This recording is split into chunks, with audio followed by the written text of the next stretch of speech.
నన్ను చాలామంది అడుగుతున్నారండి. మీకు షుగరు, థైరాయిడ్ ఎలా కంట్రోల్‌లో ఉన్నాయని. మంతెన గారి ఆశ్రమానికి ఎళ్ళొచ్చిన తర్వాత అయితే మేమైతే ఫుడ్‌లో కొన్ని మార్పులు, చేర్పులు చేసుకున్నామండి.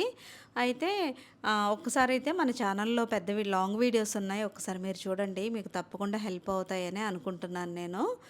మార్నింగే అయితే మేమైతే ఒక జ్యూస్‌తో అయితే స్టార్ట్ చేస్తామనమాట. ఇందులో పాలు గాని, పంచదార గాని ఏమీ కలపలేదు.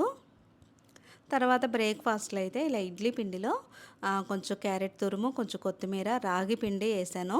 ఈ ఇడ్లీ అయితే చాలా టేస్ట్ బావుంటాయి. చాలా హెల్తీ కూడా.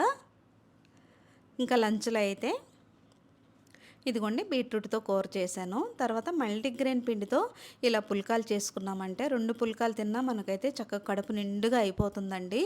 చాలా హెల్తీ అనమాట. దాంతో పాటు కొన్ని క్యారెట్ ముక్కలు, కీరాలు ఇలా పెట్టుకున్నామనుకోండి చాలా అంటే చాలా బావుంటుంది. మీరు కూడా తప్పకుండా ట్రై చేసి చూడండి.